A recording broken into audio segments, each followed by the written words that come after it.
Bom dia, boa tarde, boa noite, pessoal. Como vocês podem ver, eu coloquei a minha melhor roupa para dar as boas-vindas para vocês nessa nova temporada da nossa série chamada Geometria Algébrica, que vamos falar sobre teoria de categorias, sobre feixes em espaços topológicos. Vocês veem, por exemplo, que eu coloquei a minha melhor roupa, porque para mim teoria de categorias é uma das coisas mais sofisticadas dentro da matemática, então eu precisava estar vestido a caráter, estar vestido de acordo com a ocasião pede, e eu conclamo e desejo boas-vindas a todos aqueles que quiserem assistir às aulas dessa parte que nós iremos iniciar. Mesmo que você odeie geometria algébrica, você é bem-vindo, porque a noção de teoria de categorias, e especificamente a noção de feixes em espaços topológicos, que é o que a gente vai precisar para seguir numa abordagem moderna de geometria algébrica, essas linguagens elas aparecem em outras áreas da matemática, como geometria simplética, topologia algébrica, álgebra homológica, até mesmo em álgebra computativa e até mesmo em análise, hein? Olha isso. Até em EDP pode aparecer feixes. Então, independente se você gosta ou não de geometria algébrica, você é muito bem-vindo a assistir essa sequência de aulas em que nós estamos chamando de um passeio pelos feixes com muita categoria. E eu vou ficar muito feliz se vocês me acompanharem também nessa sequência de aulas que se inicia a partir de hoje, tá bom? Então, sejam todos bem-vindos e tchau!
Bom dia, boa tarde, boa noite, pessoal.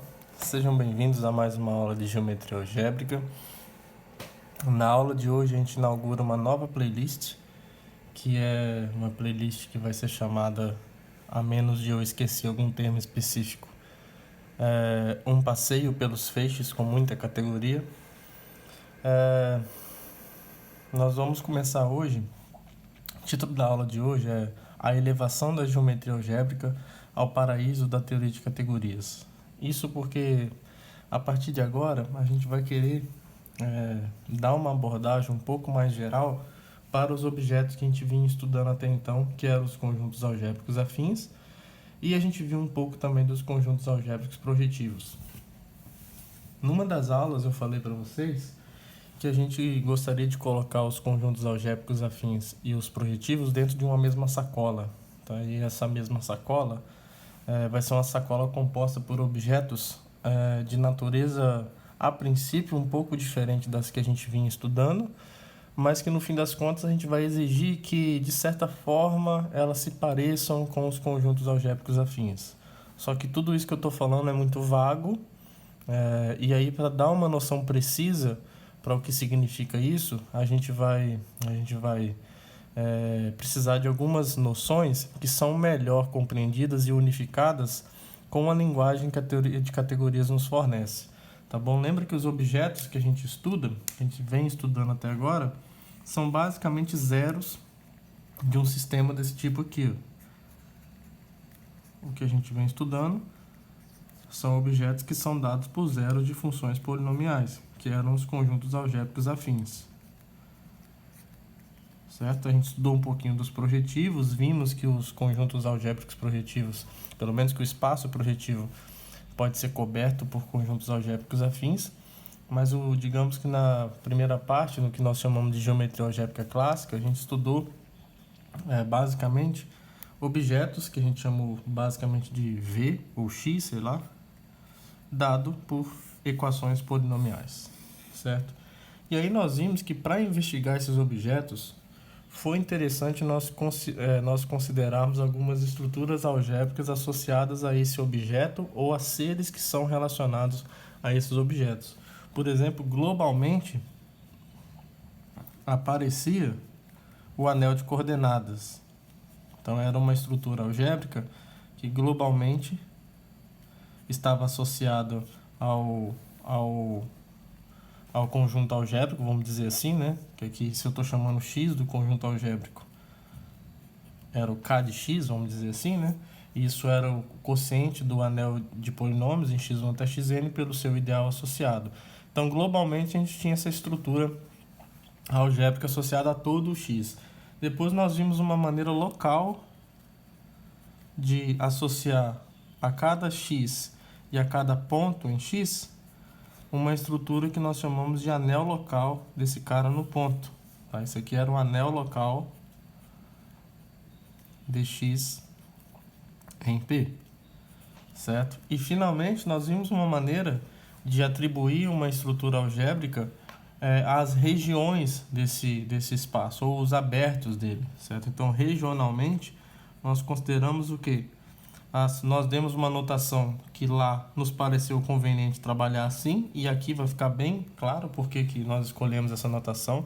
Já era um prenúncio do que nós iríamos fazer no futuro. Nós definimos isso aqui como as funções regulares. As funções regulares em U, certo? Onde U aqui é um aberto em X. Tá bom? Então, ou seja, são funções que localmente são funções racionais, né?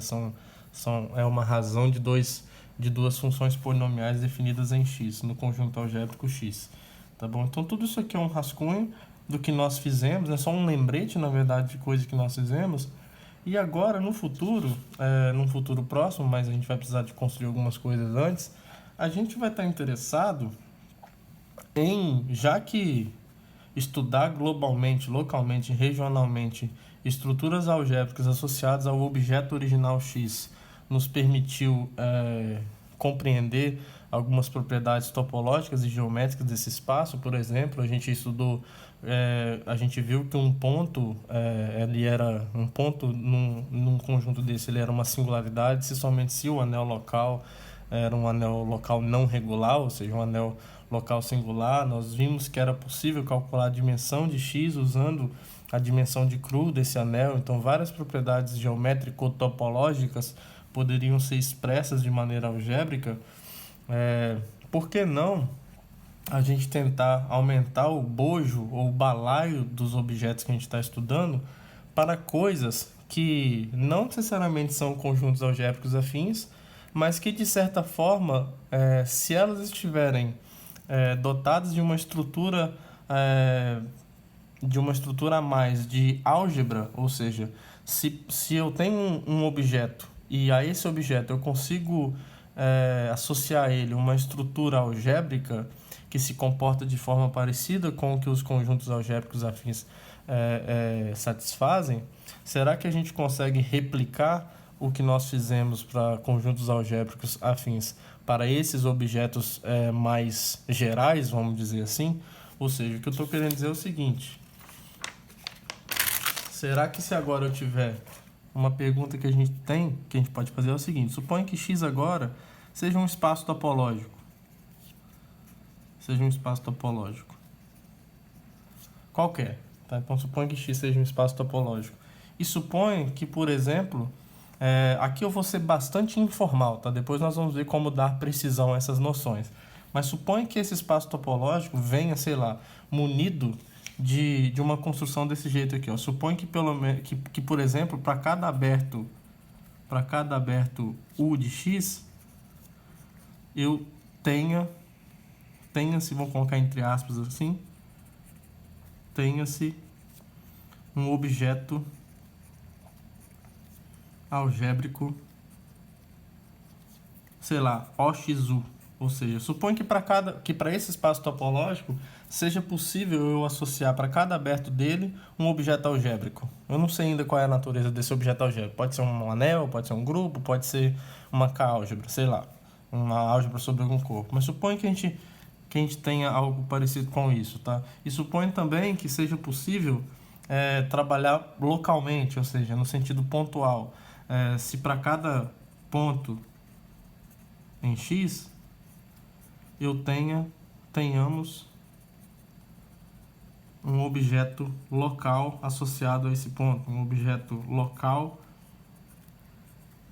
vamos dizer assim, que eu vou chamar de propósito de OXP. Sem isso aqui não tem significado nenhum ainda. Eu só estou supondo que e se a gente tiver um espaço topológico que esteja munido de uma estrutura dessa, certo? Então, assim, o que a gente vai querer saber é: se eu tiver um espaço topológico desse, com uma estrutura dessa aqui, que eu não faço a mínima ideia do que seja ainda, se a gente der uma boa noção disso daqui, ser parecido com um conjunto algébrico afim, aqui com muitas aspas, ser parecido, a gente não tem noção nenhuma disso ainda, com um conjunto algébrico afim V em algum espaço n-dimensional e dotado, né? Esse V com certeza agora está dotado das estruturas algébricas anteriormente mencionadas, das estruturas algébricas.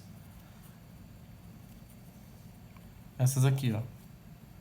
Anel de coordenadas. Que lembra que a gente viu que poderia ser descrito dessa forma. O anel regional, vamos dizer assim, o OV de U, e o anel local em cada ponto. P em V e U, vou usar essa notação rapidinho aqui, U aberta em V.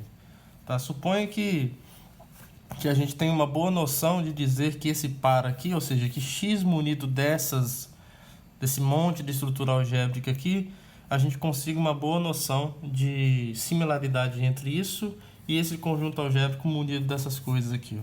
Suponha que a gente tem isso. Será que, se a gente tiver uma boa noção de similaridade, ou vou usar um termo técnico agora, isomorfismo desses caras aqui, de X munido dessa estrutura que eu não sei o que é ainda, será que se isso for isomorfo em algum sentido ao conjunto algébrico afim V munido dessa estrutura aqui, será que a gente consegue estudar agora espaços topológicos munidos disso agora de forma mais geral? A resposta vai ser um sonoro sim. Só que observe que tudo isso que eu estou falando aqui agora está bem informal. Está tudo muito vago. E o que a gente quer agora é dar uma noção precisa para essas coisas. A gente quer estudar espaços topológicos em que neles seja possível associar uma estrutura, várias estruturas algébricas, na verdade, porque aqui eu tenho várias estruturas algébricas, não é uma só. Então, por exemplo, quando você tem uma estrutura algébrica, o que você tem na verdade? É um conjunto munido de operações. Aqui o que a gente quer é um espaço topológico, ou seja, eu tenho um conjunto X munido de uma topologia e agora eu vou armar esse cara ainda mais, até os dentes, com várias estruturas algébricas associadas a esse cara. Só que eu quero que essas estruturas algébricas sejam, de certa forma, parecidas com as estruturas algébricas que são herdadas no caso em que eu tenho conjuntos algébricos afins. tá bom? Que é para ter um certo controle sobre quais tipos de espaços topológicos vão ser interessantes no âmbito da geometria algébrica agora, com a sua linguagem um pouco mais elevada, tá bom? E aí nós vamos ver que, na verdade, para unificar todos esses termos, sabe? Para unificar essa noção de ter um anel local regional, de ter de ter um anel regional, de ter um anel local, de ter um anel global, que são os anéis de coordenadas, uma linguagem categórica que vai nos ajudar, ou melhor dizendo, um objeto da teoria de categorias que vai nos ajudar muito a unificar tudo isso numa coisa só, é a linguagem funtorial, é o objeto chamado funtor, tá? Ao invés de a gente ficar listando várias coisas, um funtor, que vai ser esse OX aqui, ó, ele vai ser capaz de atribuir a um X, a um espaço topológico, uma estrutura de algo que nós vamos chamar de espaço sobre uma categoria, ou nesse contexto aqui, um espaço anelado, tá? De modo que a gente vai conseguir estabelecer formalmente o que significa esse par ser isomorfo a um conjunto algébrico V munido dessa coisa que nós vamos chamar de funtor canônico clássico em V, de modo que a gente vai conseguir comparar esses caras. E o nosso objetivo inicial vai ser introduzir nos espaços topológicos essa estrutura extra, tá? De objetos que a princípio pode estar numa categoria qualquer. Tá? Para você ter um espaço sobre uma categoria, basta que eu tenha um espaço topológico e um funtor que pega um aberto U de X e leva em algum objeto de uma categoria que eu quero usar para estudar esse objeto original, certo? Então, é isso que a gente vai tentar fazer, tá? É isso que a gente vai tentar fazer. Claro que eu não tive a pretensão aqui de, nesses, sei lá, primeiros 13 minutos aqui, eu não contei não, tá? Eu olhei aqui no vídeo. Esses primeiros 13 minutos fazer com que vocês entendam perfeitamente, até porque eu usei uma linguagem extremamente vaga aqui nas coisas que eu estou falando, porque nós não temos nada muito bem definido aqui. Nós estamos no campo da heurística aqui, né? Eu estou falando mais ou menos para vocês quais são os nossos objetivos, mas ainda está tudo muito... nós estamos tateando no escuro, tá? E a gente vai tentar agora encontrar alguns interruptores para acender algumas luzes e nos ajudar a dar uma noção mais precisa para essas coisas que eu estou falando, para atingir esse objetivo em algum momento. Esse objetivo, a gente vai percorrer um caminho até atingir ele, mas eu espero na aula de hoje para vocês, falar para vocês, eu espero na aula de hoje começar a caminhar rumo a esse objetivo, e como eu já falei para vocês e como o título da aula sugere, a linguagem que vai nos ajudar a dar uma noção precisa para toda essa heurística que eu falei para vocês aqui é a linguagem de teoria de categorias. Então não tem como a gente seguir adiante sem entender minimamente o que é uma categoria, o que é um funtor e esses objetos clássicos que são da teoria de categorias, porque eles vão fazer parte agora da nossa linguagem corrente para trabalhar com geometria algébrica a partir dessa linguagem mais moderna, tá? Que no fim a gente quer estudar depois as variedades, a gente quer estudar esquemas, então tudo vai depender da gente entender bem essas construções. Então, essa playlist ela vai ser dedicada basicamente a entender o essencial de teoria de categorias que a gente vai precisar. Obviamente, não é um curso de teoria de categorias, mas a gente vai gastar várias aulas aqui em categorias mesmo, para construir a noção de um feixe, que é esse objeto aqui, tá bom? Entender direitinho o que é um feixe num espaço topológico, que isso vai ser a linguagem básica para depois a gente continuar estudando quais vão ser os nossos objetos de estudo mais gerais da geometria algébrica, tá bom?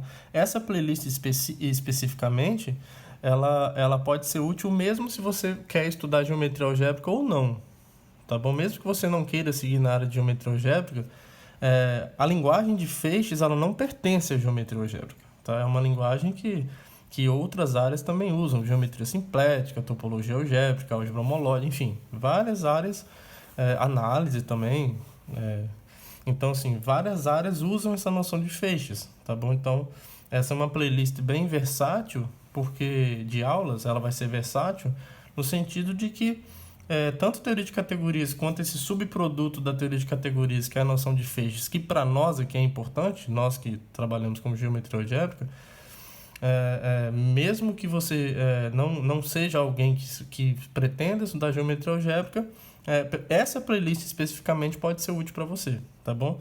Então, se você conhece pessoas aí que mesmo que não trabalhem com geometria algébrica, mas que tem interesse em aprender um pouquinho sobre feixes, humildemente eu peço que você indique essas aulas para eles, para essas pessoas, porque pode ser útil, tá?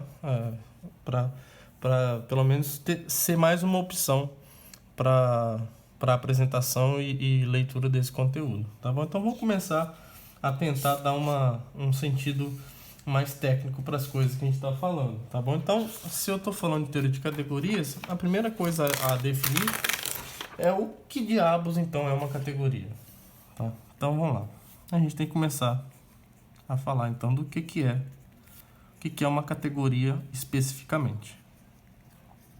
É o nosso ponto de partida para falar tecnicamente das coisas. Então, antes de definir o que é uma categoria, a gente pode olhar alguns exemplos primeiro, para entender qual é a filosofia que está por trás de uma categoria, o que motiva esse conceito, tá? Bom, um primeiro exemplo é o seguinte, ó, quando você estuda teoria de conjuntos,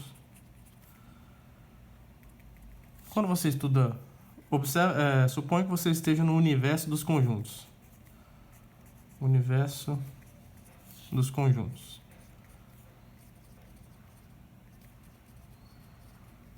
Quando você está no universo dos conjuntos, os seus objetos de estudo são, obviamente, o quê? Conjuntos. Os seus objetos de estudo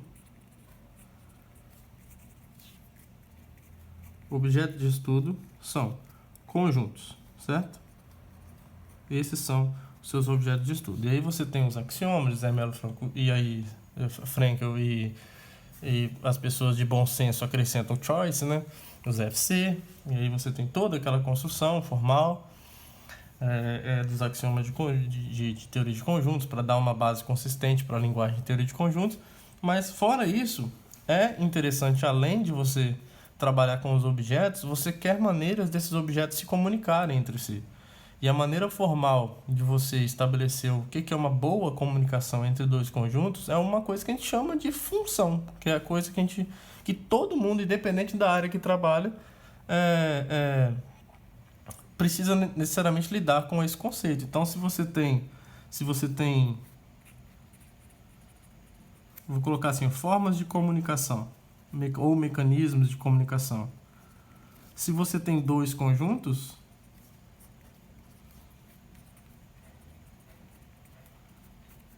você quer que esses conjuntos se comuniquem a partir de uma função, tá?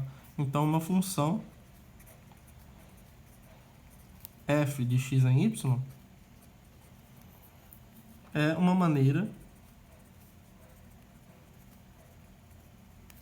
de fazer com que x converse assim, ou interaja com y, tá? X interaja com y de alguma forma, tá bom?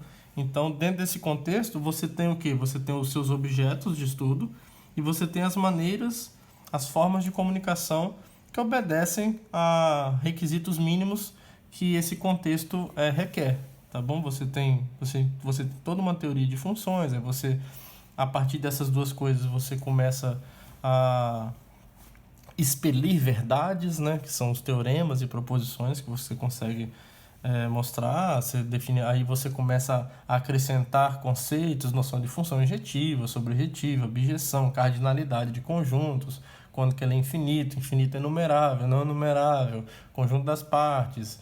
Aí vem a hipótese do contínuo, que é uma afirmação indemonstrável, enfim. Então, e aí você pode conectar isso com vários diferentes ramos da matemática e até fora da matemática, na lógica, enfim. Enfim, você tem muita coisa para fazer aqui, tá bom? Mas tudo partindo desse princípio básico, que você tem os seus objetos de estudo e você tem uma maneira que você estipula, uma maneira formal de fazer com que esses objetos se comuniquem entre si, interajam entre si, tá? Então, esse é um exemplo de um universo onde eu tenho objetos, mas eu não quero esses objetos parados. Eu quero esses caras conversando, se comunicando entre si, e uma boa maneira de de apresentar uma forma deles comunicarem através dessa coisa que a gente chama de função, certo? Esse conceito de função, tá? Um outro exemplo, para quem já fez um curso básico de álgebra, são os anéis. Se você imaginar aqui o universo dos anéis. Eu estou usando esse termo universo de maneira absolutamente informal, tá? Universo dos anéis. E nesse universo aqui, ó, quando você está dentro desse universo, quando você está num curso de álgebra, o seu objeto de estudo aqui, ó, não são apenas conjuntos. Não são apenas conjuntos. Tá? O seu objeto de estudo aqui são coisas que a gente chama de anéis. Ou seja, são conjuntos, mas que além de serem conjuntos, eu armo esses conjuntos com duas operações que satisfazem coisas que são razoáveis. Por exemplo, a soma é comutativa, ela é associativa, tem um elemento neutro, tem um cara que eu somo com o outro e dá zero, enfim, e as outras coisas que dizem respeito ao produto. Então, eu estipulo algumas condições mínimas para trabalhar aqui e vejo o máximo de coisas que eu consigo extrair dessas informações mínimas que eu dou, que são chamados os axiomas de anéis, né? E a gente também, nesse contexto, a gente, já que os objetos em si são conjuntos, mas não apenas conjuntos, são esses caras munidos de operações, a gente também tem maneiras de estipular a comunicação entre esses caras, ou como que eles interagem, respeitando isso que nós chamamos de estrutura. A gente diz que essas operações em cada anel, em cada conjunto, induz uma estrutura nesse cara. E aí a gente chama a estrutura de anel, né? Claro que por abuso de notação a gente passa a só denotar o próprio conjunto como um anel, mas a gente já trabalha implicitamente que tem duas operações subjacentes ali que a gente não se refere escrevendo, mas sabe que tem. Tá? Só para a gente não perder muito tempo com linguagem, com escrita, né? Com sintaxe. Mas aqui, as formas de comunicação que a gente estabelece é o que nós chamamos de homomorfismo de anéis. Só funções aqui nesse caso, só uma função vai fazer os conjuntos subjacentes conversarem, mas não vai fazer as operações entre eles conversarem. Não vai mexer em como que essas operações interagem entre si. Tá bom? Então, além de eu ter uma função, é legal, digamos que é interessante, vou dizer assim, tá difícil achar o adjetivo, né? É interessante que essas funções elas preservem essas operações que eu tenho nos anéis, tá bom? Então, aqui, e aí lá no contexto de teoria de anéis, a gente chama essas funções de homomorfismos de anéis, ou morfismo só. Mas é mais clássico chamar de homomorfismos de anéis. Então, essas são as maneiras que nós temos lá em teoria de anéis para fazer com que essas estruturas conversem entre si, tá bom?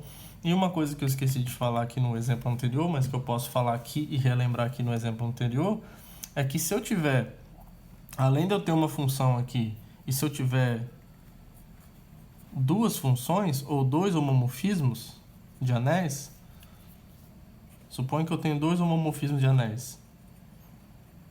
Existe uma maneira de fazer com que esses caras interajam entre si os homomorfismos, tá? Ou seja, se X se comunica com Y e Y se comunica com Z, eu consigo fazer com que X se comunique com Z a partir dessas duas comunicações, tá bom? É como se a gente criasse um diálogo, a partir do diálogo desse com esse e desse com esse, Y sendo um amigo em comum de X e Y sendo um amigo em comum de Z, Y apresenta X a Z a partir de G bola F. Igual que você vai numa festa que você tem um amigo em comum, tá? Então, a partir de uma conversa, você consegue conhecer essa terceira pessoa, tá?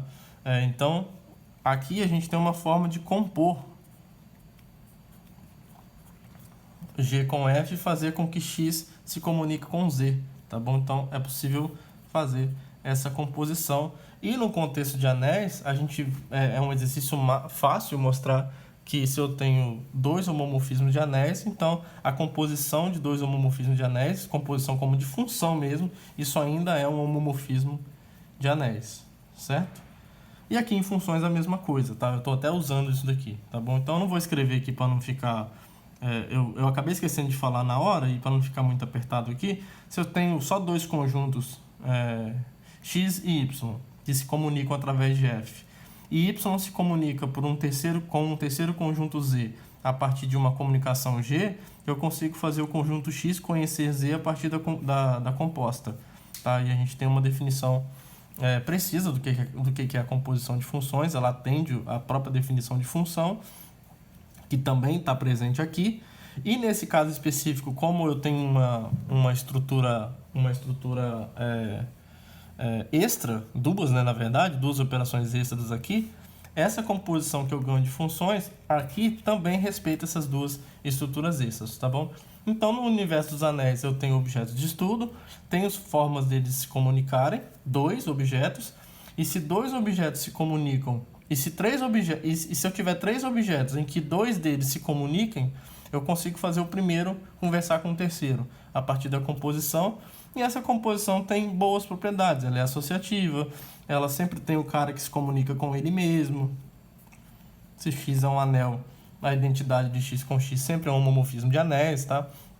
É um exercício muito, muito fácil nesse contexto de anéis. Então, eu sempre tenho uma lei de composição que faz um primeiro cara conhecer o terceiro, e essa lei de composição obedece isso daqui, ó. Obedece isso daqui. Se eu tiver x, y, depois z e depois um L aqui, e aqui eu tenho um F, G e H, eu posso fazer x conhecer L fazendo G com F e depois compor H, ou eu posso fazer o Y conhecer o L primeiro a partir de H bola G, e depois fazer o X conhecer o L a partir do G bola H, do H bola G composta com F, tá? Então eu tenho essas duas maneiras de fazer esses caras de X conversar com L são iguais nesse contexto aqui, tá? Porque aqui a gente já sabe, a gente já se apropria dessa propriedade que é válida para funções, tá? Essa parte especificamente aqui, essa igualdade a gente já tem porque são funções, e a composição de dois homomorfismos de anéis é um homomorfismo de anel porque você aplica em cada instância a propriedade de preservar a operação, e você vê que ao aplicar as duas instâncias, você vai ter as operações de x e z sendo respeitadas a partir dessa composição, beleza? Então, no universo dos conjuntos, a gente tem isso, e já temos algo em comum aqui, que são objetos de estudo, formas de comunicação e formas de fazer um primeiro cara conhecer um terceiro de maneira razoável, vamos dizer assim, e um cara sempre pode conhecer a ele mesmo, tá? Então, eu sempre tenho a função identidade de x em x, e sempre tenho um homomorfismo de anéis e identidade entre um anel com ele mesmo. Isso respeita as características do universo, certo? E aí, saindo um pouco da parte... eu dei um exemplo geral assim, né? Eu dei um exemplo um pouco mais abrangente, que é o de conjuntos. Dei um exemplo de um universo onde os objetos são algébricos, mas a gente pode pegar também um exemplo... A gente pode pegar um exemplo no universo topológico. Por exemplo, o universo da topologia, ou dos espaços topológicos. Quando você estuda topologia, os seus objetos de estudo são quem? São espaços topológicos. São espaços topológicos. Certo? Esses são seus objetos de estudo. E aí você vai, enfim, incrementar esse ambiente aqui com várias coisas. Você vai querer saber, sei lá, quando o cara é conexo, quando não é influenciado por algumas intuições. Você vai detectar diferentes tipos de topologia, quando o cara é compacto, quando o cara não é compacto, quando ele é Hausdorff, quando ele não é Hausdorff, enfim. Você vai tornando o estudo mais refinado para tentar distinguir um espaço topológico do outro, tá? E aí o mecanismo que você usa para tentar distinguir o espaço topológico do outro é também essa forma de comunicação, que nesse contexto aqui, ó, a forma de comunicação desejável aqui Como um espaço topológico ele ainda é um conjunto, mas munido de uma estrutura extra chamada topologia, é interessante que as formas de comunicação aqui tenham um quê de função, porque função conecta conjuntos, mas também não basta ser apenas função, porque eu também quero uma função ou uma forma de comunicação que leve em consideração essa estrutura extra dada pela topologia nesses espaços, tá? E aí, o que vocês vão observar para quem já estudou topologia, mesmo só na reta, para quem já fez só análise na reta, é que entra em cena um conceito que é a função contínua, tá? Que é uma função que nos parece ser a forma adequada de fazer com que dois espaços topológicos conversem, tá? Então, se eu tiver dois espaços topológicos,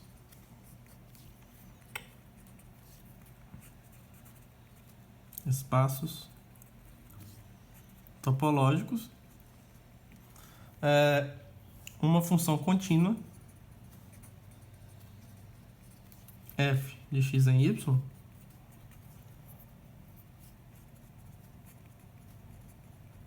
estabelece uma comunicação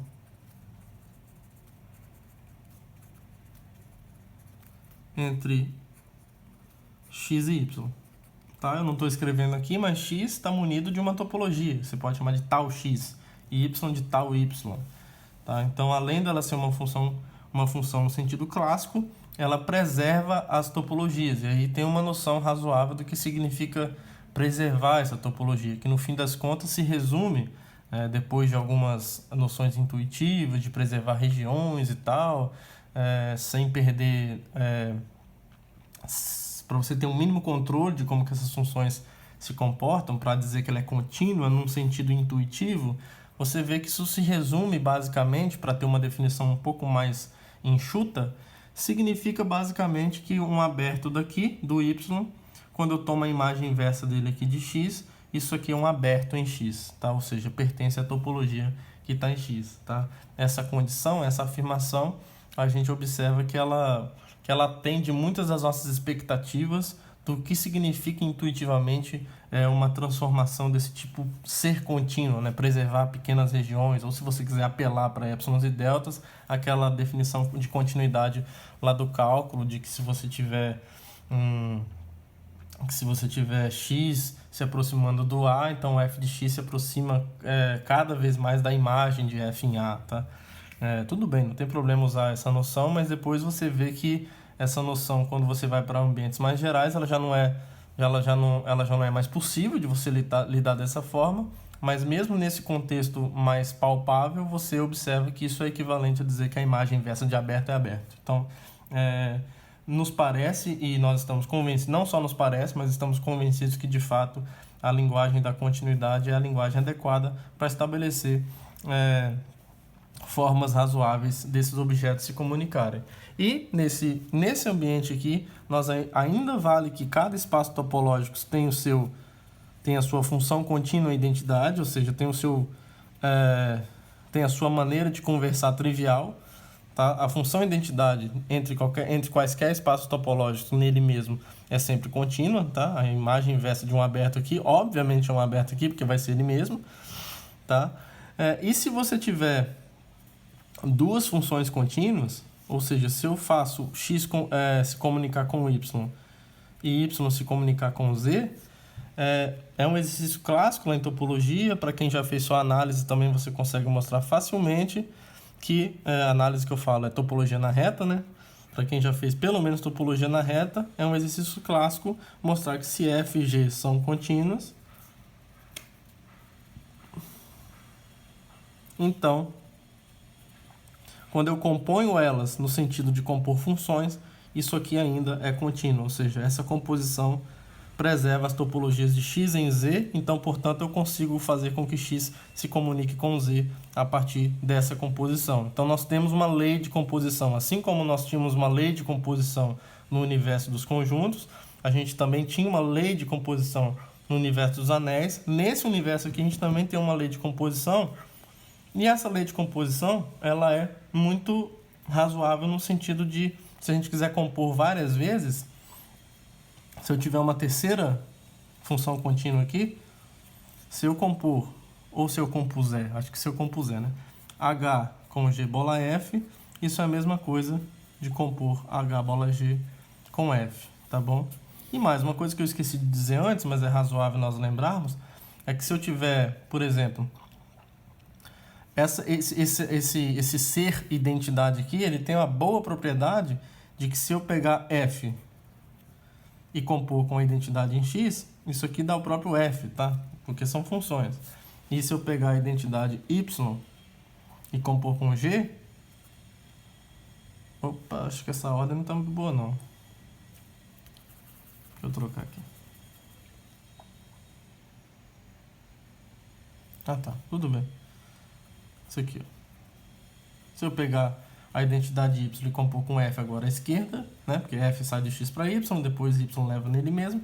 Isso aqui é a própria F, tá? Então, isso que eu estou destacando aqui agora também vale nos dois exemplos anteriores, tá? Se você pegar o homomorfismo identidade de anéis e compor em ambos os lados com a composição adequada, você não vai mudar nada, tá? E você tem a lei de associatividade também, tá bom? Então, observe que a gente falou do universo dos conjuntos, universo da topologia, universo dos anéis. Poderíamos falar aqui do universo dos grupos, em que os meus objetos de estudo são os grupos e as maneiras de comunicação razoáveis ou que são quistas nesse ambiente são as funções que preservam as operações do grupo, que são chamados de homomorfismo de grupos. Então, temos o universo dos grupos que funciona mais ou menos desse jeito, tem uma certa similaridade.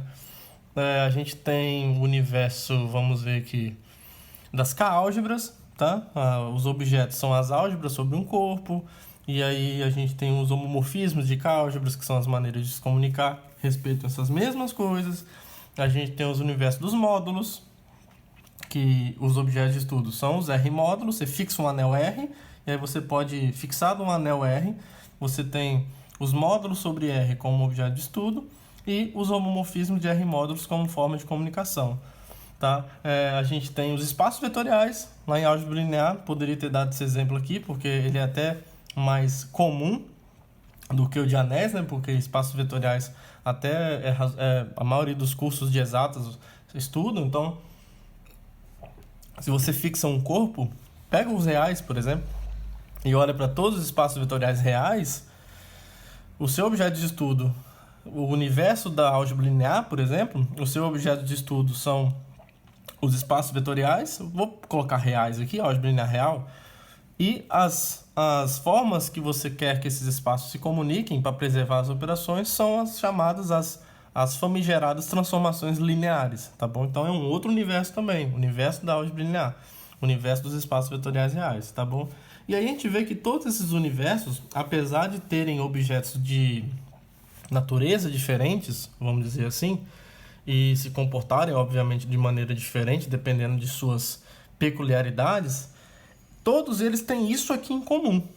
Eles têm objetos de estudo, eles têm maneiras de se comunicar, e essa maneira de se comunicar obedece a algumas regras básicas de convivência. Por exemplo, se X conhece Y e Y conhece Z, eu tenho um jeito de fazer X conhecer o primeiro, conhecer o terceiro elemento, e todo mundo conhece a si mesmo, né? Razoável que isso aconteça, via o morfismo de identidade, e usando esse morfismo, e se eu conheço a mim mesmo e eu conheço alguém, então eu conheço alguém, que é isso aqui que está dizendo, essa coisa. Então, esse comportamento geral, esse padrão que a gente enxerga entre esses diferentes universos, nos leva à seguinte pergunta.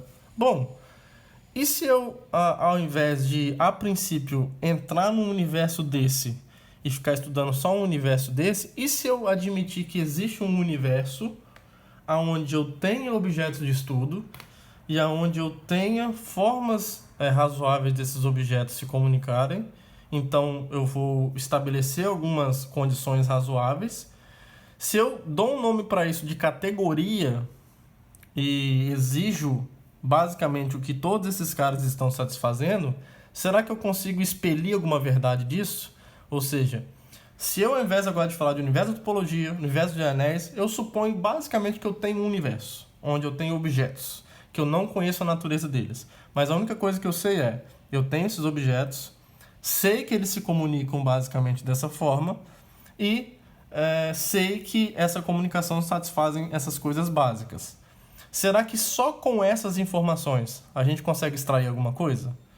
A resposta é um sonoro sim. A gente consegue extrair várias coisas, tá bom? E aí, o nosso objeto de estudo agora, não o nosso objeto de estudo, mas o nosso estudo agora passa a ser estudar ambientes que sejam similares a esses que nós vimos, mas não similares em suas naturezas, similares nessas coisas em comum que apareceram, tá?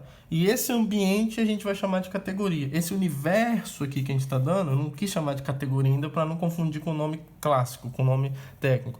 Mas esse universo aí, esse ambiente, uma categoria para a gente vai ser isso. Vai ser um lugar, sei lá, pensa nas nuvens lá, um lugar em que nesse lugar eu tenho objetos que eles se comunicam entre si, que todo mundo se comunica consigo mesmo e que essa comunicação atende a alguns requisitos básicos de convivência. Isso eu vou chamar de categoria, tá bom?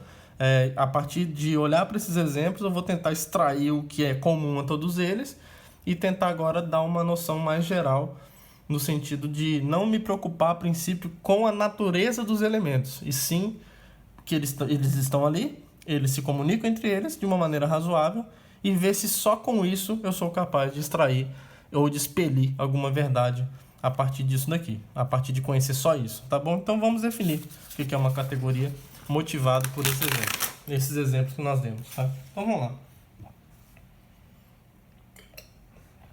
Definição.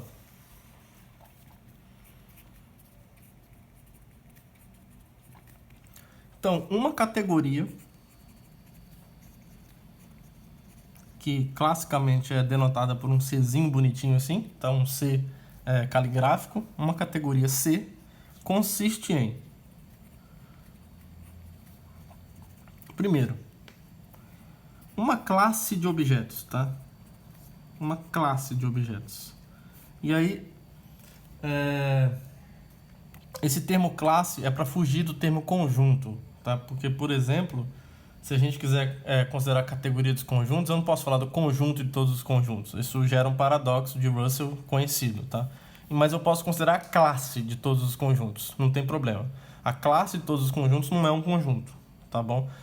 Obviamente tem um estudo bem grande em cima disso daqui lá em Fundamentos, tá? Que define, eu não sei se define precisamente, mas que dá pelo menos uma noção mais precisa do que significa classe, então distingue o que é classe do que é conjunto, tá bom? Mas eu não vou entrar nisso aqui, porque para nós foge do escopo do que a gente está querendo falar, tá bom? Mas como nós estamos no início aqui, pensa como uma noção primitiva, tá? Imagina como uma noção primitiva.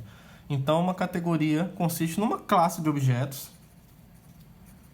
ou seja, eu tenho objetos de estudo, tá? Eu tenho objetos. E esse cara a gente vai denotar assim, ó. Denotada por ob de objeto, obviamente, de C. Então tem uma classe de objetos, tá bom? Que não necessariamente precisa ser um conjunto, tá?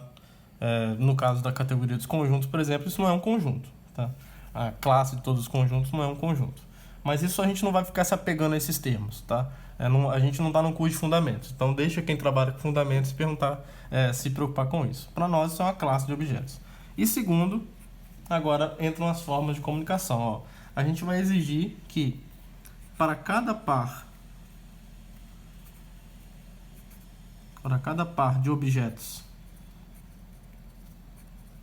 x e y de C, tá bom? Então eles pertencem, a classe tem relação de pertinência, tá? São objetos em C, x e y. Existe um conjunto, aí sim é um conjunto. Existe um conjunto que a gente vai denotar assim, ó, por mor, com um Czinho aqui embaixo, xy. Esse mor aqui em MOR vem de morfismo, tá? Então existe esse conjunto. E esses conjuntos são chamados, os elementos desses conjuntos, os elementos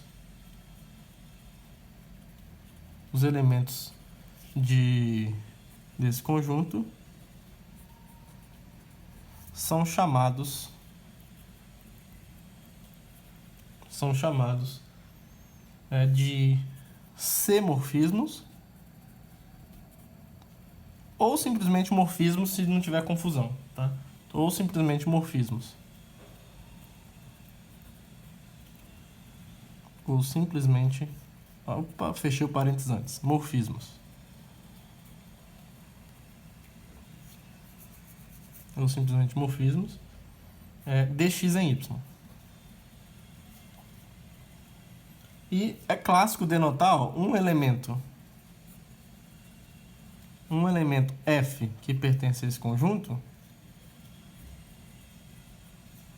é denotado, pode ser denotado, né? Não precisa, mas pode ser, porque ajuda bastante, psicologicamente falando, é denotado por F de x em y, tá? Mas isso não precisa ser necessariamente uma função, é só uma notação isso daqui. Eu estou dizendo que, quando eu digo que isso aqui é um morfismo em C, eu estou dizendo que F é um elemento desse conjunto, tá? E nesse conjunto esse conjunto é formado pelas comunicações entre x e y, tá bom? Então, é só uma notação. Isso aqui não precisa ser uma função, tá? Por mais que isso aqui se pareça com uma função, a estética se pareça, mas nem sempre os morfismos de uma categoria são funções.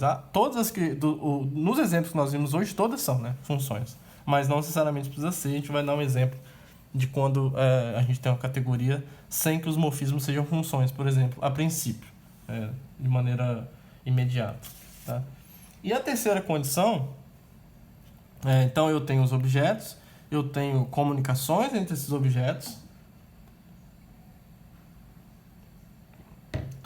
e agora eu vou exigir condições razoáveis de convivência entre esses objetos a partir dessas comunicações dadas, tá? A terceira condição é o seguinte: para quaisquer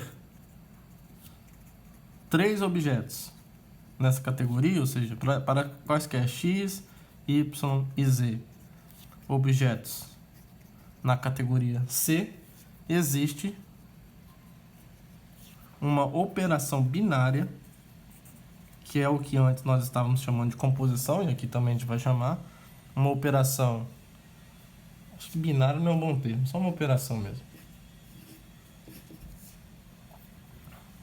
que eu vou, por razões psicológicas, denotar por essa bolinha de composição, que sai desse conjunto cartesiano, esse conjunto aqui,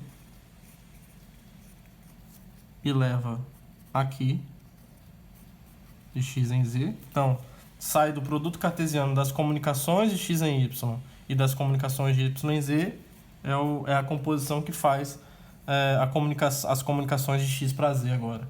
De modo que eu pego cada comunicação aqui e levo aqui, e essa função aplicada nesse par, a gente vai denotar, por razões psicológicas, por g bola f. Tá? Então, eu tenho uma f aqui de x em y, um morfismo de x em y, eu tenho uma g de y em z, e isso é elevado em g bola f, que é uma comunicação entre x em z, que é um morfismo entre x em z. Beleza? E essa que é chamada composição, então isso aqui é chamada composição. Observe que a rigor eu teria que colocar um x, y, z debaixo dessa bolinha aqui, né? Porque para cada x, y, z, para cada par desse daqui, eu tenho uma operação de composição desse tipo, tá? Só que aí a notação iria ficar muito pesada, tá bom? Então, a gente vai usar a mesma notação, a gente vai usar esse abuso de notação aqui para todo mundo, a mesma notação. Mas, obviamente, se você tem outros conjuntos aqui, essa composição, ela tem uma natureza, digamos, não é bem a natureza diferente, né? Ela não é a mesma função, porque vai mudar quem são o domínio contra o domínio dessa função. Porque isso aqui agora é uma função mesmo, essa parte aqui. Tá bom? Mas a gente vai usar, a gente vai trabalhar com esse abuso de notação aí, porque senão fica inviável trabalhar depois na hora de explorar esses objetos. Beleza? Então, essa operação é chamada de composição entre os morfismos, tá? E ela obedece condições razoáveis de convivência, tá? Então, tais que as seguintes condições são satisfeitas. Então, letra A, associatividade.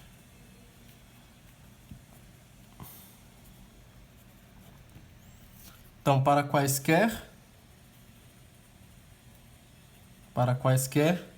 x, y, z e w objetos nessa categoria, ou seja, objetos nessa classe de objetos ainda, isso.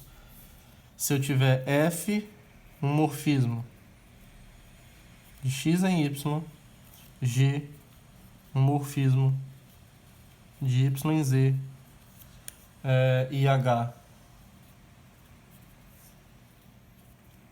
um morfismo de z em w, tem-se que, quando eu compuser h com g bola f, via essas funções que foram dadas aqui, né? Então essa composição aqui é por x, y, z, depois aqui por y, z, w. Isso tem que ser a mesma coisa, isso tem que resultar na mesma coisa que h bola g. Aqui já é y, z, w, composição a partir de x, y, z com f. Tá? Então, quando você olha para essas funções aqui, aplicadas nesses caras, isso tem que dar a mesma coisa. Beleza? Então, não basta ter morfismos. Eu preciso que esses caras convivam de uma maneira minimamente razoável, minimamente decente, que é poder ter essa associatividade. Tá? Não me importar com quem que eu pego primeiro ou me pego em segundo lugar. Eu mantenho a ordem, mas não me importo com quem eu pego primeiro. Beleza? E uma outra coisa que a gente precisa é da identidade.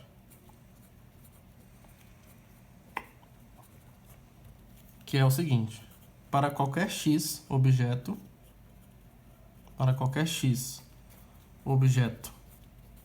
nesse ambiente, existe um morfismo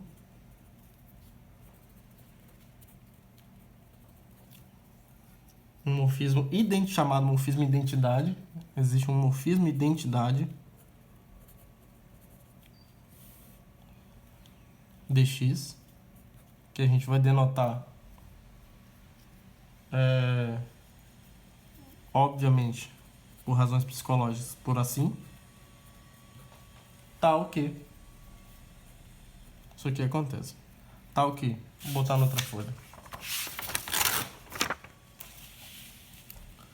Para quaisquer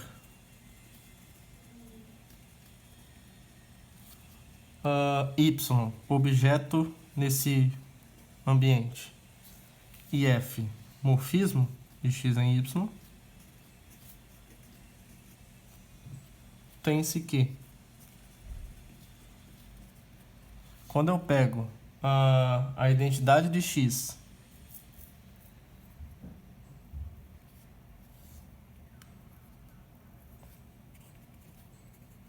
e componho com f, isso tem que dar f, por aquela lei de composição do item 2, e se eu pegar a identidade de y, já que cada um tem o seu único morfismo, né?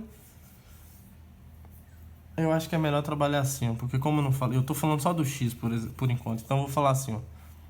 Para quaisquer y, objeto aqui, f de x em y e g de y em x, fica melhor assim. Acho que do outro jeito não está errado não, mas por razões psicológicas fica melhor assim. E dx composto com g é igual a g, tá bom? Porque aí eu só fico com a identidade de x aqui mesmo, que é o que eu estou caracterizando, tá bom? Então, esse morfismo de identidade tem que vir equipado com o que o próprio nome sugere que ele satisfaça, que ele não modifique a comunicação com quem ele está se comunicando, beleza? Então isso tem que ser respeitado, tá? Muitas vezes esse morfismo ele é denotado, quando a gente está num diagrama, ele é denotado assim, tá? Nesse ambiente vai ser muito comum trabalhar com diagramas, com alguns livros chamam de arrows, né? Esses morfismos também são chamados de arrows, setas, né? Mas eu prefiro chamar de morfismo. Uma outra coisa que eu posso comentar com vocês é sobre notação. É bem comum também chamar esse conjunto de morfismos, denotar eles assim também, ó, rom c x em y. Tá? É bem comum isso aqui também. Tá bom? Eu gosto das duas, tá? Então eu coloquei esse MOR aqui mais por causa das iniciais, que a gente chama esses elementos de morfismos. Mas é só uma preferência, tá? Esse aqui é bem comum também. Eu não sei dizer qual é mais comum, sinceramente. Tá bom? No contexto algébrico, por exemplo, isso aqui é bem usado. Beleza? Então, uma categoria é isso. Ficou um pouquinho grande aqui porque a gente tem que pedir muitas coisas. Tá? Mas no fundo é isso, olha. Vamos recapitular. A gente só escreveu aqui, tá grande a definição, mas na verdade a gente só escreveu o padrão que nós observamos que esses universos anteriores tinham. Porque, a gente precisa de uma classe de objetos, a gente precisa que cada par de objetos tenha digamos, as suas maneiras de comunicar, tá? Ele tem um conjunto de comunicações entre eles, que são os morfismos, tá bom? E eu vou exigir que essa maneira de se comunicar seja minimamente razoável, tá? Eu tenho como, primeiro, se eu tenho comunicação entre um primeiro e um segundo e comunicação entre um segundo e um terceiro, eu tenho comunicação entre o primeiro e o terceiro, através da composição. Então é isso que diz esse item 3, esse é o preâmbulo do item 3. E aí, essa maneira de telefone sem fio, que está criada aqui, ela tem que respeitar algumas coisas básicas. A associatividade e a identidade. Todo mundo se comunica consigo mesmo e essa comunicação trivial consigo mesmo faz com que se eu usar ela para me comunicar com o outro, não modifique a comunicação, que é essas duas igualdades, tá? E a associatividade me diz que eu não preciso escolher, eu não preciso me preocupar com a ordem das comunicações. A ordem no sentido de quem eu começo a comunicar primeiro. Claro que eu não vou trocar G com H aqui da ordem, tá? Mas se eu quiser fazer o X conhecer W, eu posso fazer o X conhecer o Y primeiro, e aí pegar a forma de conhecer Y com W e compor esses dois, que seria esse daqui. Ou eu posso primeiro fazer o Y conhecer o W através da composição.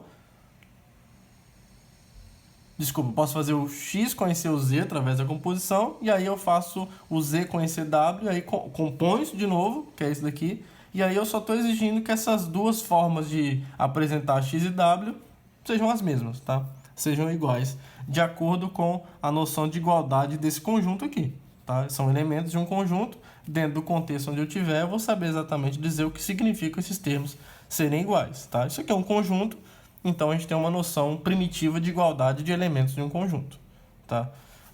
O contexto vai me dizer como obter essa igualdade, tá bom? Se for funções, eu vou ter que mostrar que são iguais como funções. Se for, sei lá, matrizes, eu vou ter que mostrar que eles são iguais como matrizes, enfim.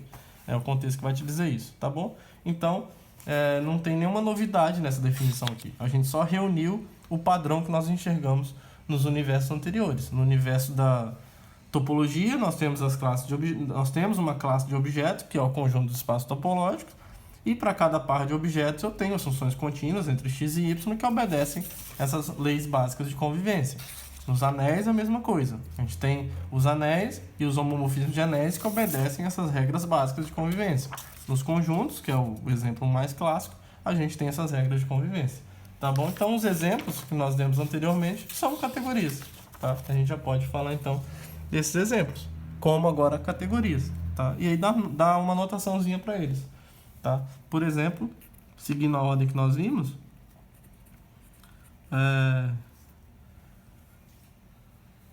a categoria dos conjuntos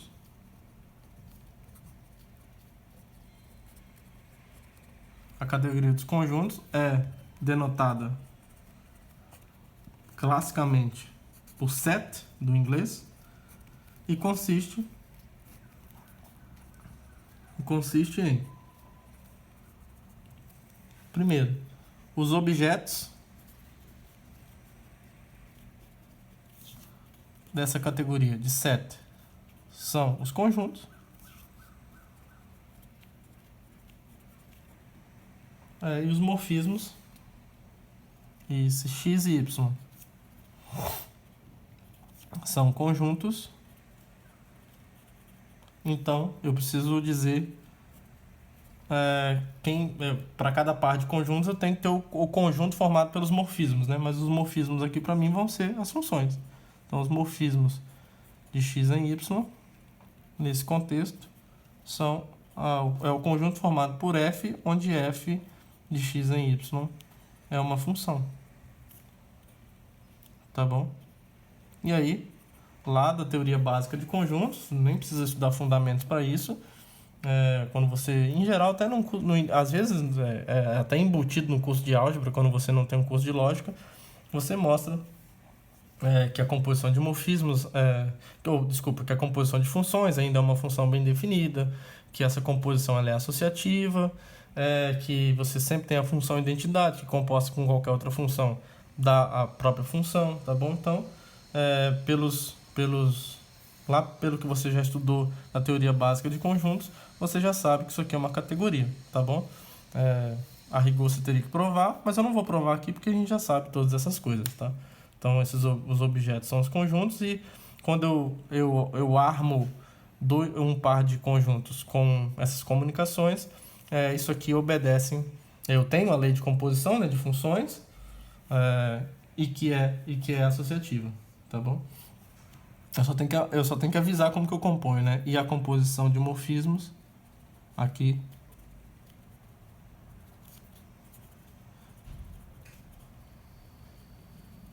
é a composição usual de funções. Porque isso eu preciso informar também. Como que eu componho os morfismos? É a composição usual de funções. Certo? Agora sim eu fecho aqui. Finge que essa linha preta aqui não existe aqui em cima. Tá bom? Então eu expressei quem são os objetos, disse quem são os objetos, disse a partir de dois objetos dados quem são os candidatos quem são os morfismos, e eu digo como eles se comunicam. Ou seja, aliás, como que eles conversam entre si. Então é a partir da composição usual de funções. Então aquela função bolinha lá, composição, é a composição usual de funções mesmo, tá? Um outro exemplo, esse eu posso falar aqui para fugir dos anteriores. Todos aqueles anteriores são, tá? No universo da topologia, ó, a categoria dos espaços topológicos, ela é denotada assim, ó, top. É a categoria top, em que é top porque ela é muito massa, né? Os objetos aqui, pelo amor de Deus, os objetos são os espaços topológicos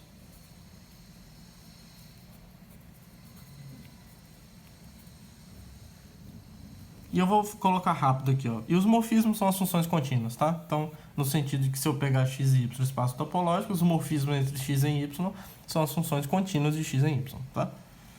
Então, vou colocar só assim, ó. Os morfismos nessa categoria são as funções contínuas com a composição usual de funções.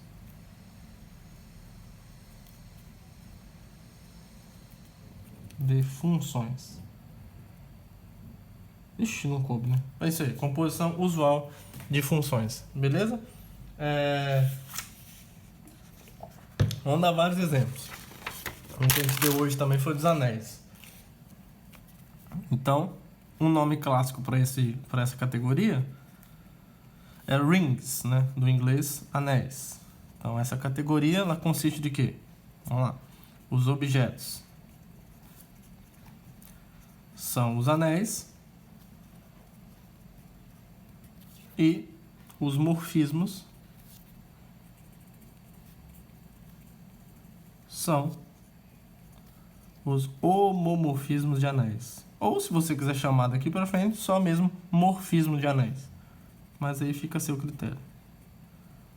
Homomorfismos de anéis. Com a composição usual.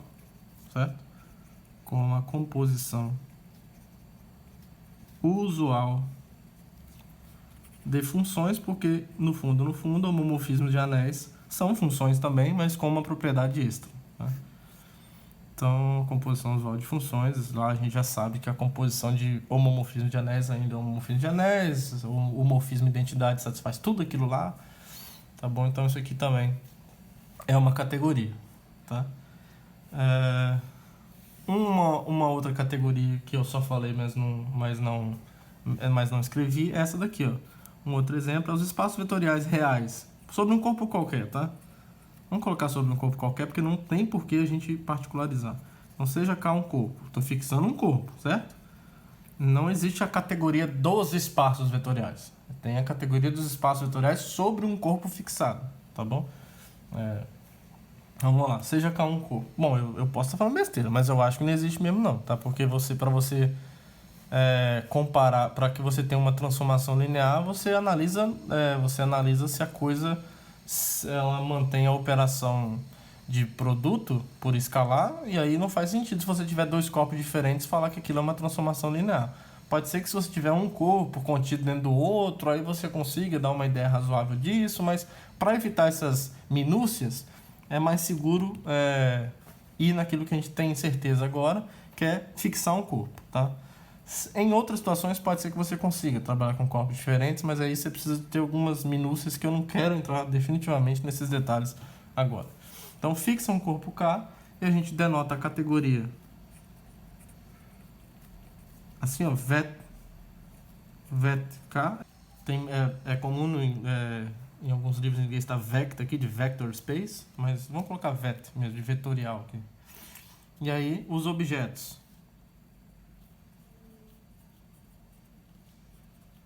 são os espaços vetoriais sobre K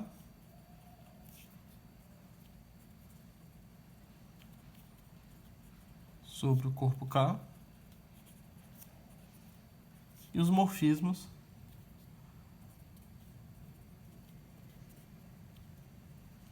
são as transformações K-lineares ou homomorfismo de K espaço vetorial, também tá certinho. Transformações K-lineares, tá bom? Com a composição com a composição usual de funções. Beleza? Vamos ver mais um exemplo. Isso eu não posso não dar, né? É o dos módulos também, né? Afinal de contas, eu tenho que puxar a sardinha. Agora fixa um anel, seja R um anel. Agora eu vou um anel comutativo com unidade, tá? Pelo amor de Deus. Então, essa categoria aqui, ó, R mod ou mod R, tá? Aqui tem duas notações clássicas, ó, mod R ou R mod. É a categoria que consiste em os objetos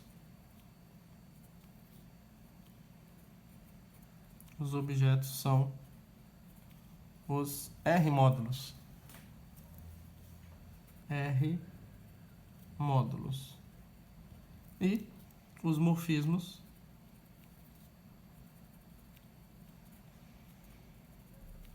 são os homomorfismos de R módulos. Ou simplesmente morfismos de R módulos, tanto faz. Homomorfismos de... Ficou em cima do evento aqui, mas não tem problema não. Homomorfismos de R módulos. Adivinha qual é a próxima fase? Com a composição usual de funções.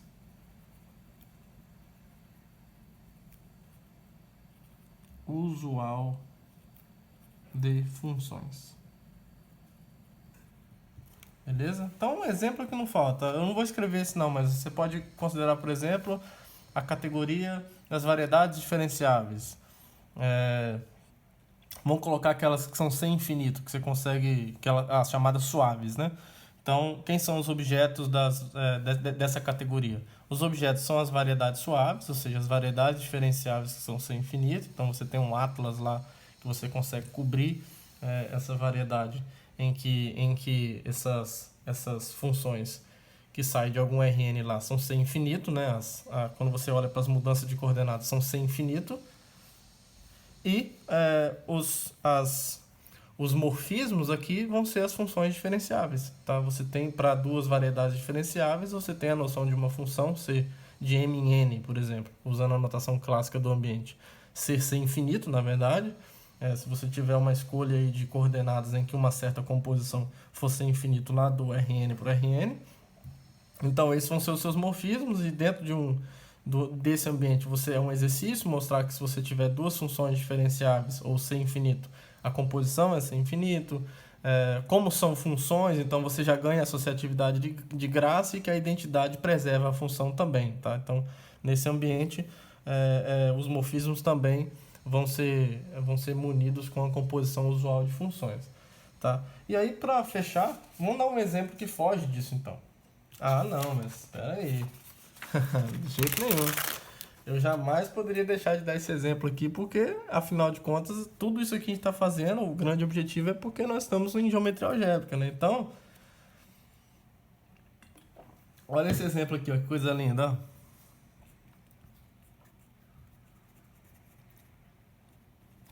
Eu vou considerar o seguinte, ó.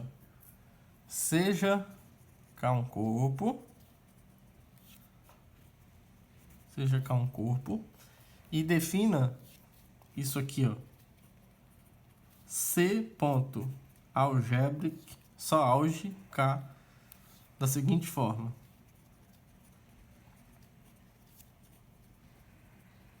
Essa coisa aqui, ó, de conjuntos algébricos sobre K, então não é à toa, hein?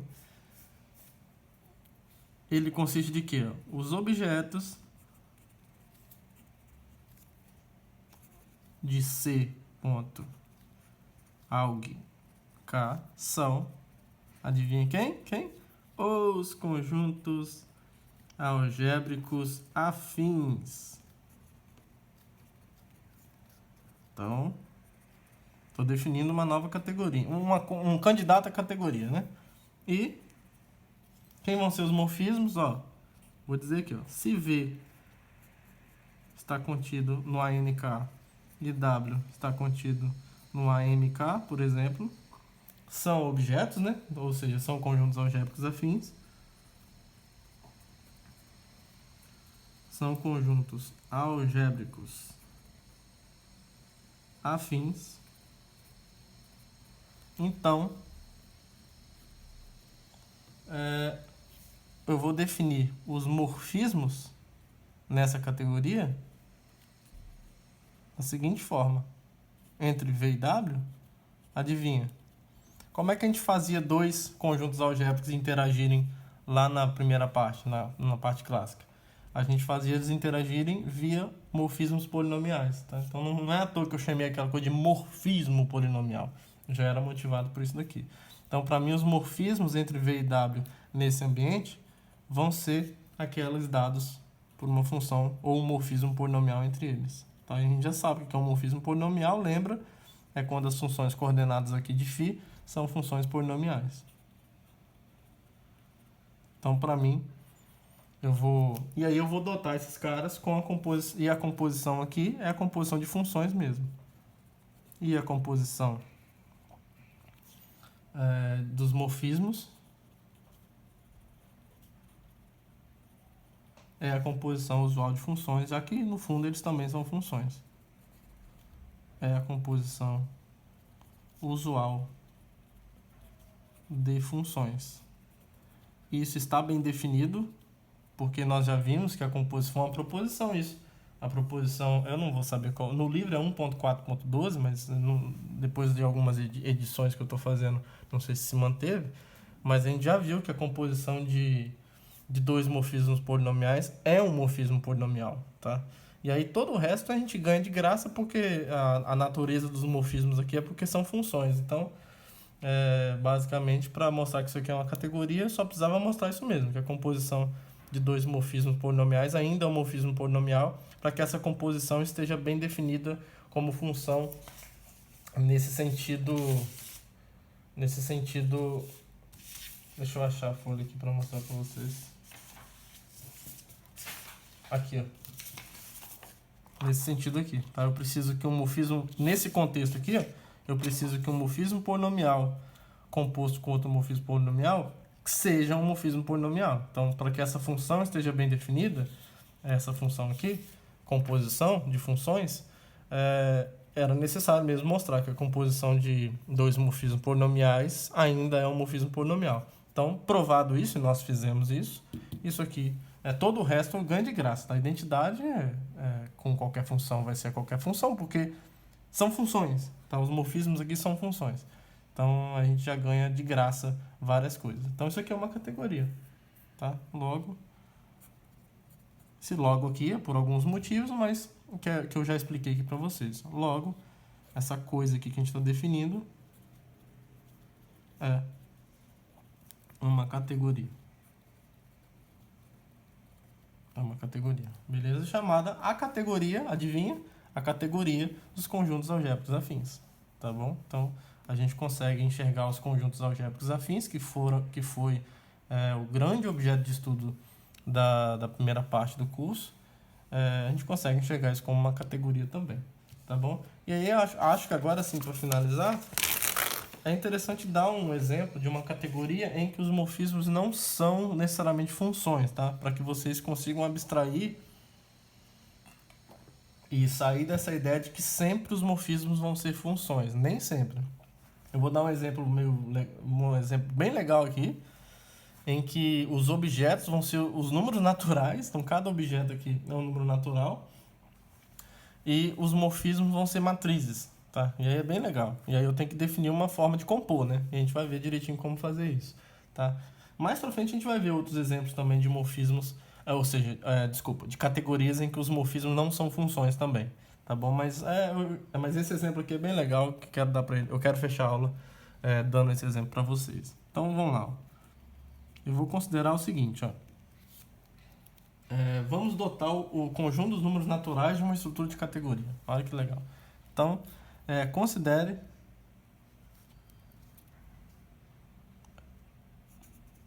por abuso de notação. Não vou usar abuso de notação aqui não, porque não precisa. Denote por, sei lá, vamos inventar uma notação aqui, ó. Assim, ó, C de N. Esse C bonitinho, né? Denote por C de N o seguinte. Ó, os objetos disso daqui, que eu quero verificar que é uma categoria, os objetos disso são os números naturais, tá? Os objetos de C de N são os números naturais. Tá bom? São os números naturais. Beleza? Ótimo. Então, os objetos aqui agora, olha só, cada número natural é um objeto. Então, 1 é um objeto, 2 é um outro objeto, 3 é um objeto. Tá? E agora eu vou definir os morfismos entre esses caras. Olha só. Então, quem vão ser os morfismos? Então, eu tenho que pegar, para cada... vou pegar um par de números naturais e vou definir o conjunto dos morfismos aqui que eu estou querendo. Então, olha só.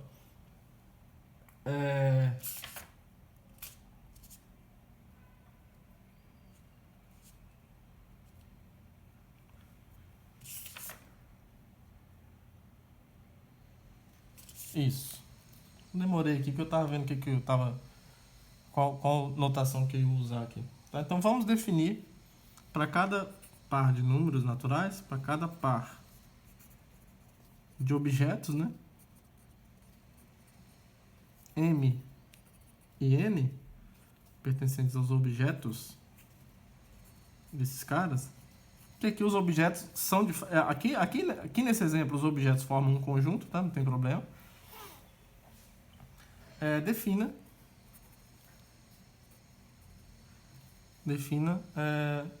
esse morfismo aqui, ó. Desculpa, o conjunto dos morfismos assim, ó. Os morfismos dessa categoria, desse candidato à categoria entre M e N, um morfismo para mim entre M e N vai ser uma matriz.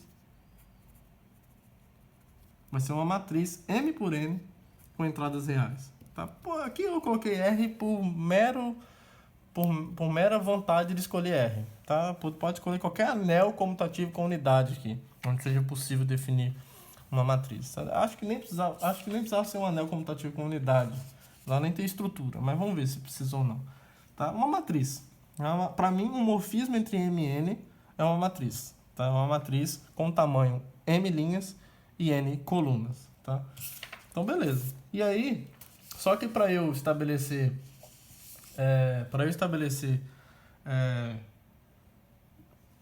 uma categoria, eu tenho que dizer qual é a forma, como que eu vou compor dois morfismos, tá? Então, como é que eu vou compor dois morfismos? Eu vou definir agora as operações. Então, para cada M, N e P naturais, defina a composição dessa forma aqui, ó. A composição dessa forma aqui, ó. Eu preciso dos morfismos que saia de M e vá em N, depois de um morfismo que saia de N para P, e o resultado disso tem que cair no morfismo de M para P. M para P. Tá? Então, eu preciso de um jeito de pegar um morfismo aqui F e de um morfismo G aqui e levar isso no morfismo de M para P. E o jeito de fazer isso é bem simples. Como é que você faz isso? Eu vou simplesmente multiplicar F com G. Isso é uma matriz, M por N. Isso é uma matriz, N por P. Se eu pego uma matriz M por N e outra N por P, primeiro o produto está bem definido, né? Porque o número de colunas é igual ao número de linhas. E isso daqui vai ser associativo e eu tenho o termo identidade. Tá? Então, definir a composição, certo? Vou definir o termo identidade e aí a gente verifica que aquelas condições de associatividade e identidade são satisfeitas. Olha, para cada N natural, defina, que coisa linda, defina a identidade do N, de N em N, como a matriz identidade, ou seja, a matriz identidade N por N sobre R, vamos dizer assim. Vamos colocar assim, ó, M, vou colocar assim, igual a identidade desse carinha aqui, ó. Ou seja, é a matriz identidade, tá? Isso aqui é a identidade N por N. Aqui o 1 é o 1 real, 0, 0 real, tá bom? Então, essa é a matriz de identidade, N por N. Então, olha só, o que a gente tem? Ó? Primeiro, se F é um morfismo de N para N e G é um morfismo de N para P, opa, preciso de um terceiro aqui para analisar como tá a associatividade, né? Isso aqui de P para Q, então, se eu pegar F vezes G vezes H, ou seja, F composto com G composto com H, o que é isso? Isso é F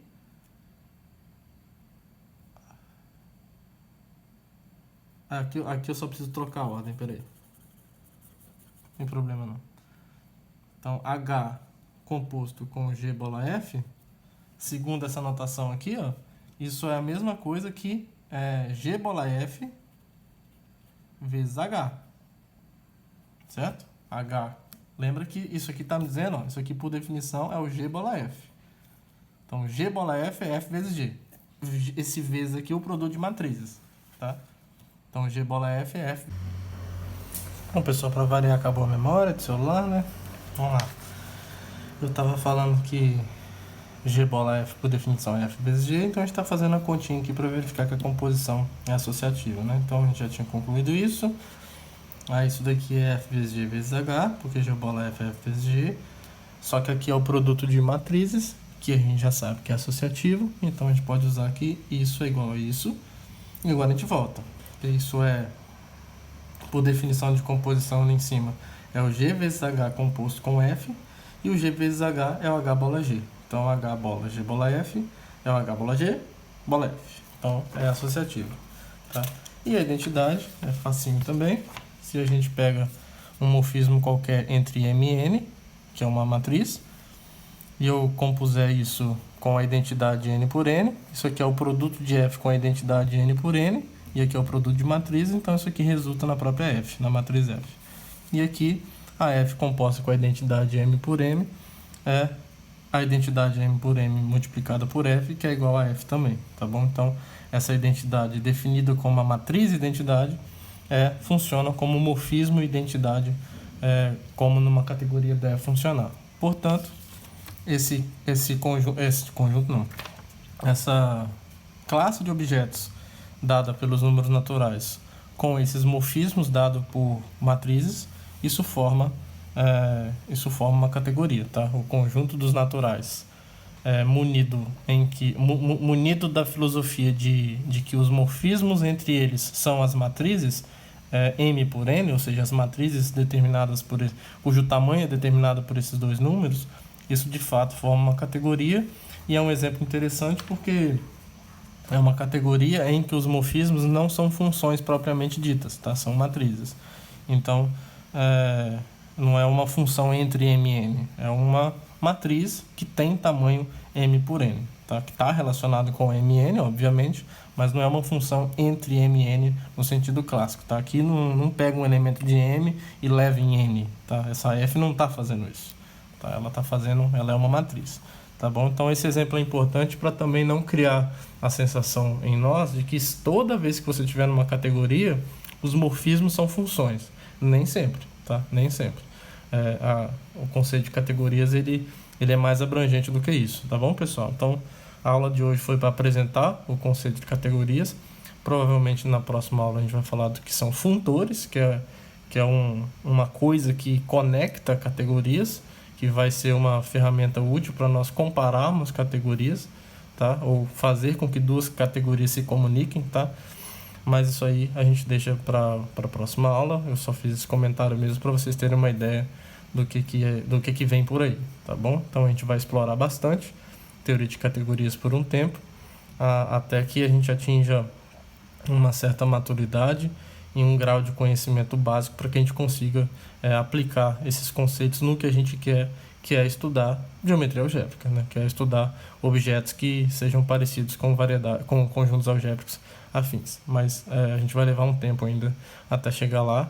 E como eu disse para vocês, essa playlist em feixes em espaços topológicos, que é o nosso objetivo, ela pode ser útil independente se você quer estudar geometria algébrica ou não, tá bom? Então, de novo, eu reforço que se você conhece alguém que se interessa pelo assunto, se você quiser mostrar o vídeo, mostrar a playlist, que começa nessa aula agora, acho que vai ser útil independente se você quer seguir em geometria algébrica ou não. Claro, eventualmente aqui eu vou apresentar algum exemplo em geometria algébrica, porque o meu objetivo aqui é aplicar isso em geometria algébrica, mas em muitas das aulas a gente não vai nem tocar no assunto, tá? A gente vai estar bem concentrado no contexto geral mesmo, tá bom? Então, se você gostou, vou dar aquela de YouTube, né? Se inscreve aí no canal, mas se não quiser também se inscrever, fica à vontade, só assistindo mesmo as aulas.